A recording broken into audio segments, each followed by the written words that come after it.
ഈ പ്രശ്നത്തിൻ്റെ കാതലായ മുഖത്തേക്ക് ആരും ധൈര്യപ്പെടുന്നില്ല പറയാൻ എന്നുള്ളതാണ്. ഇവിടെ പ്രശ്നം എന്ന് പറയുന്നത് എന്താണ്? ഡിസ്പാരിറ്റി. അത് ഭീകരമാണ്.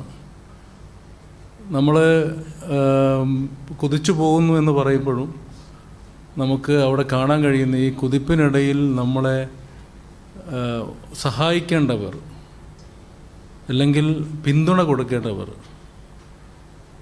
ഭരണകൂടം പിന്തുണക്കുന്നില്ല എന്നുള്ള. അതിലേറ്റവും ഭീകരമായ എന്ന് പറയുന്നത് അവരുടെ ഏറ്റവും പ്രധാനപ്പെട്ട ഒരു ടേണിംഗ് പോയിൻ്റ്, എഡ്യൂക്കേഷനിൽ ഏറ്റവും ടേണിംഗ് പോയിൻ്റ് എന്ന് പറയുന്നത് ഹയർ സെക്കൻഡറി എഡ്യൂക്കേഷനാണ്. ഏത് കോഴ്സിലേക്ക് കുട്ടികൾ പോകണം, പ്രാപ്തമാണോ എന്ന് ടെസ്റ്റ് ചെയ്യുന്ന, അവരുടെ ക്വാളിറ്റി പരിശോധിക്കുന്ന, അവരുടെ മെറിറ്റ് തീരുമാനിക്കുന്നതിൻ്റെ ഏറ്റവും ബേസിക് ഫൗണ്ടേഷനായിട്ടുള്ള ഹയർ സെക്കൻഡറിക്ക് മലബാറും അതുപോലെ തന്നെ തിരുവിതാംകൂറും തമ്മിലുള്ള ഡിസ്പാരിറ്റി അതിഭീകരമാണ്. ഇപ്പോൾ ഞാനൊരു higher secondary school managing committee പ്രസിഡൻ്റാണ്. ഞാൻ അനുഭവിക്കുന്ന ഞങ്ങൾ മാനേജ്മെൻറ്റ് സീറ്റ് കൊടുത്തത് മെറിറ്റിലാണ്. കാരണം മാനേജ്മെൻറ്റ് സീറ്റ് മെറിറ്റ് കൊടുക്കുന്നത് ക്വാളിഫൈഡ് ആയിട്ടുള്ള ഫുൾ A+ ആയ കുട്ടികൾക്ക് മെറിറ്റിൽ അഡ്മിഷൻ കിട്ടാത്തതുകൊണ്ട്. പിന്നെ അൺഎയ്ഡഡിൽ തള്ളു വന്നിട്ട് അൺഎയ്ഡഡ് സ്കൂൾ ഓപ്പൺ ബാച്ച് തുടങ്ങേണ്ടി വന്നു. എന്നാൽ തെക്കൻ മേഖലയിൽ ഒരു കുട്ടി, ഇതും 60 കുട്ടികൾ ക്ലാസ്സിലിരിക്കുന്ന അഡീഷണൽ ബാച്ചാണ് ഇപ്പോൾ നമ്മുടെ അവകാശവാദം. ഇവിടെ കുട്ടികൾക്ക് ആവശ്യമായ സീറ്റ് ഉണ്ടെന്നാണ്. അഡീഷണൽ ബാച്ചിൻ്റെ അവസ്ഥ എന്താണ്? ഇപ്പം ഇതിനോട് കൃത്യമായ ഒരു കാഴ്ചപ്പാട്, പൗരന്മാർക്ക് കിട്ടേണ്ട അവകാശം,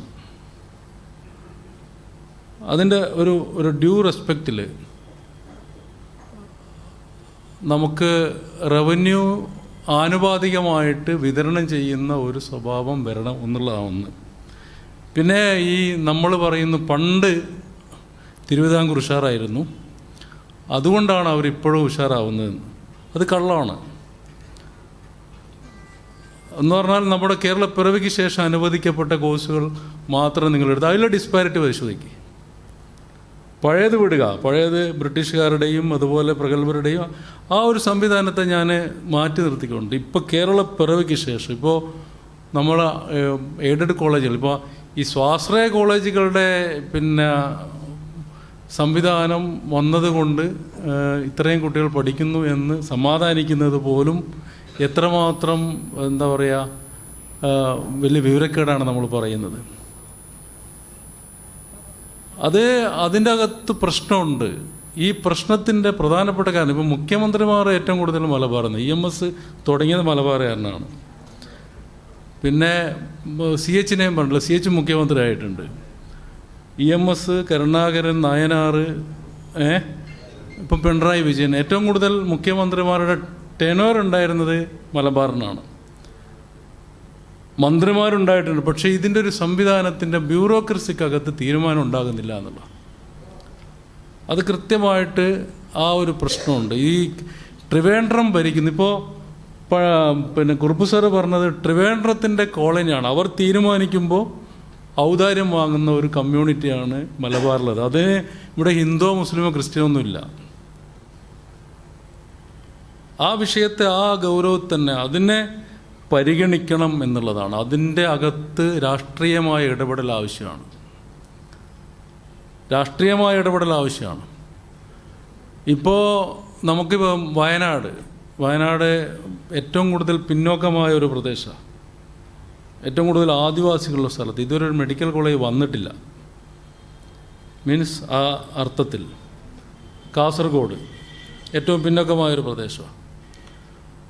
അപ്പോൾ ഞാൻ പറയുന്നത് ഇന്ത്യയിൽ മൻമോഹൻ സിംഗ് ഗവൺമെൻറ് കൊണ്ടുവന്നിട്ടുള്ള മെഡിക്കൽ കോളേജ് മീൻസ് ഞാൻ പറയുന്നത് ആ അർത്ഥത്തിൽ അതിൻ്റെ സ്വത്വത്തിൽ വന്നിട്ടില്ല എന്നുള്ളത്. സ്ഥലം അനുവദിച്ചു, ഓക്കെ. ഞാൻ ഈ വേറൊരു കാര്യം പറയുന്നത്, പിന്നെ ഇതുണ്ടല്ലോ, എന്താണ്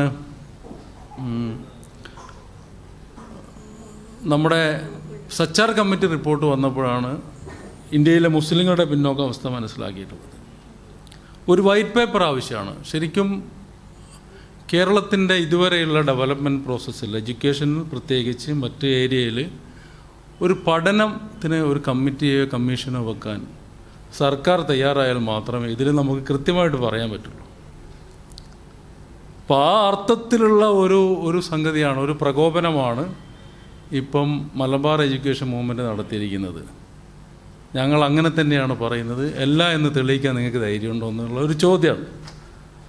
ആ ചോദ്യം വളരെ പ്രസക്തമാണ്. ഇത് ഇവിടുത്തെ പൗരാവകാശത്തിൻ്റെ പ്രശ്നമാണ്. ഇപ്പോൾ വിദ്യാഭ്യാസ രംഗത്ത് നേരത്തെ മേഡം പറഞ്ഞതുപോലെ നമ്മൾ ഇപ്പോൾ ഇവിടുത്തെ ഏറ്റവും വലിയ വിദ്യാഭ്യാസ സ്ഥാപനം ഇപ്പോഴും നമ്മുടെ എയ്ഡഡ് കോളേജുകളാണ്. പക്ഷേ കേരളത്തിന് പുറത്താവുമ്പോൾ നമുക്കറിയാം നമ്മുടെ എന്താ പറയുക യൂണിവേഴ്സിറ്റികളാണ്, പ്രൈവറ്റ് യൂണിവേഴ്സിറ്റികൾ, ഡിജിറ്റൽ യൂണിവേഴ്സിറ്റികൾ, അതുപോലെ തന്നെ ഇപ്പം മലബാറിന് ഒന്നുമില്ല എന്ന് പറയാൻ കഴിയില്ല. മലബാറിൽ IIT ഉണ്ട്, മലബാറിൽ IIM ഉണ്ട്, മലബാറിൽ NIT ഉണ്ട്, ഇതൊക്കെ ഉണ്ട് നമുക്ക്. പക്ഷെ നമുക്ക് എന്തില്ല എന്ന് പറഞ്ഞാൽ ഇപ്പോഴും ഏറ്റവും ആധുനികമായ തരത്തിൽ കുട്ടികൾ മത്സരിക്കുന്നിടത്തേക്ക് വരാവുന്ന വിദ്യാഭ്യാസ സ്ഥാപനങ്ങളില്ല. ഇപ്പോൾ നിലവിലുള്ള കോളേജുകൾ കോഴ്സുകൾക്ക് കുട്ടികൾ കിട്ടാതെ ഒരു പ്രയാസം പറയുന്നുണ്ട്. ഇപ്പോൾ സർ സെയ്ദ് ഇൻസ്റ്റിറ്റ്യൂട്ടും സർ സെയ്ദ് കോളേജുണ്ട്. എയ്ഡഡ് കോളേജ് വലിയ കോളേജാണ്. ഇൻസ്റ്റിറ്റ്യൂട്ട് എന്ന് പറഞ്ഞാൽ പ്രൈവറ്റ് സ്വാശ്രയ കോളേജാണ്. പക്ഷേ ന്യൂ ജനറേഷൻ കോഴ്സുകൾ ഇൻസ്റ്റിറ്റ്യൂട്ടിലാണ്, എയ്ഡഡ് കോളേജ് അപ്പുറത്താണ്. അപ്പം മാനേജ്മെൻറ്റ് ചോദിക്കുന്നത് നിങ്ങൾക്ക് എയ്ഡഡ് കോളേജിലെ കോഴ്സ് എടുത്തോളൂ, ഫീ കൊടുക്കണ്ടല്ലോ. പക്ഷേ കുട്ടികൾ പറയുന്ന ആ കോഴ്സ് എടുത്തിട്ട് ഞങ്ങളുടെ ഭാവി എന്താവും? അവിടെ ഗവൺമെൻറ് ഉത്തരം കൊടുക്കണ്ട. നമുക്ക് ഒരു മാറ്റത്തിനനുസരിച്ച് മാറാൻ കഴിയണ്ടേ? കേരളത്തിന് അങ്ങനെ കഴിയുന്നില്ല എന്നതാണ്. മോഡിഫൈ ചെയ്യണം. പിന്നെ നമ്മുടെ കോമ്പറ്റേറ്റീവ് അതുപോലെ തന്നെ മറ്റ് ഇൻസ്റ്റിറ്റ്യൂട്ടുകൾ എടുത്തു നോക്കുമ്പോഴും മലബാർ വളരെ പിന്നിലാണ് എയ്ഡഡ് മേഖലയിൽ.